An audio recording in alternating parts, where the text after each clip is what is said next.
నమస్తే అన్న. హలో శ్రీనివాస్ గౌడ్ అన్న, అన్న నమస్తేనే.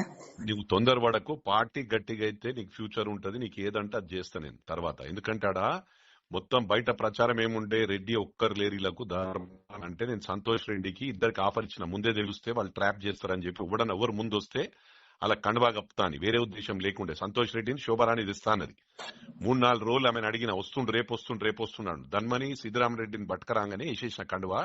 మనకాడ గెలిచినాక పార్టీ గట్టిగానాక ఏదన్నా అవుట్ రైట్ ఉంటా నేను. మనది ఇంకా 3 ఏళ్ళు ఉంటది. నెక్స్ట్ కూడా ఎవనయ్యకినాము మొత్తం కుప్పి పడేస్తా నేను. ఏ ఊర్లు కొనేస్తా నేను. సమస్య ఉండదు. నెక్స్ట్ టైం మనం ఖర్చు పెట్టినట్టు వాళ్ళు ఏం పెడతారు, వాళ్ళు 100 పెడితే 200 కోట్లు పెడతా నేను. ఇప్పుడు మీరు గట్టికి కావాలా? నేను చెప్పేది నేను చెప్పేది తినేసినా నేను చెప్పేది తిను. అరే ఏమో మొండి మాటలు మాట్లాడతారు. రాజకీయం ఏం చేస్తాం ఇక మేము ఇట్లా చేస్తే? నాకు ఉన్నది రిపోర్ట్ నేను తీసుకొని చేస్తున్నా కదా. నేను చిన్న పిల్లగాని కాదు కదా. నాకు ఏడ గెలుస్తుంది ఏడ నువ్వు ఇక్కడ ఊర్లో తెలుసుకో ఒకసారి. ఊర్లో నేనే సర్వే రిపోర్ట్ చేస్తున్నా అంటే మొత్తం చేపిస్తున్నా. చెప్పినాక నువ్వు నమ్మకపోతే ఎట్లా? 200% గెలవవు. మదర్ ప్రామిస్ చెప్తున్నా, నీ ఇష్టం. చెప్తున్నా వినకపోతే ఎట్లా నువ్వు? అరే అన్ని మొండి మాటలు మాట్లాడితే ఊర్లో తెలుసుకో అంటే మొండి అంత పని చేసిన ఎమ్మెల్యే ఎలక్షన్ లో మేము ఎంత కష్టపడము. అలా అట్లే మాట్లాడతావాను అంటే నీకోసం అడుగుతున్నావా?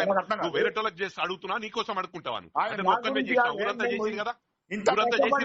మీరు ఇప్పుడు మళ్ళీ ఆయనకి ఇవ్వమంటే ఎట్లా? అవన్నీ మాట్లాడకేను, అవన్నీ మాట్లాడకు, నీ ఇష్టం. నేను చెప్పేది నువ్వు మంచిదా అమ్మా. అంత రూపాపు మాటలు మాట్లాడుతున్నావా?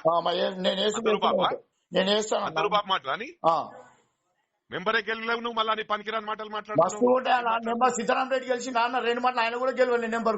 మెంబర్ గెలవాలి అన్న. ఉట్టిగా నువ్వు పరికినారు ఆర్గ్యుమెంట్ చేయకు. నువ్వు సర్వే చేసుకోరుతున్నాను. సర్వే చేయించుకోను.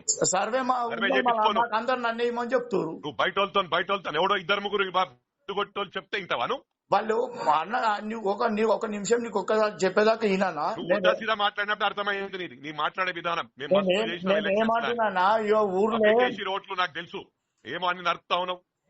మెజార్టీ రాలేమో మాట్లాడుతూ ఉన్నావు అని. నేనేమంటున్నా వింటాను. నేనేం వింటా? నేను నువ్వు ఊర్లే వాళ్ళు ఇద్దరు చేసిరు, వాళ్ళు ఇదివరకు ఏం చేయలేదు, మేము మధ్యలో వేరేటోని గెలిపిద్దామని ఊరందరూ తాకంటారు. అట్లా అని చెప్తున్నా నేను చెప్తే అర్థం చేసుకో. అందరు నేను సంధాయించుకుంటా. మీ మిల్లని సంధాయించే వరకే మొత్తం కాన్స్టిట్యూన్సీ ఆగమవుతుంది. ఊరు విలేజ్ ప్రెసిడెంట్ మాటినప్పుడు వేరేడేమింటాడు? ఇక విలేజ్ ప్రెసిడెంట్ కూడా నన్ను మల్లేశం పెట్టినాం కదా అప్పుడు నేను వెళ్ళిపోయినా కదా. ఇప్పుడు ఏడికి వెళ్ళిపోయినావు? నేను ఇప్పుడు విలేజ్ ప్రెసిడెంట్ లేను, మల్లేశం కప్ప చెప్పినాము. మాస్పేట మల్లేశం మాట్లాడతాను. కాక అందరూ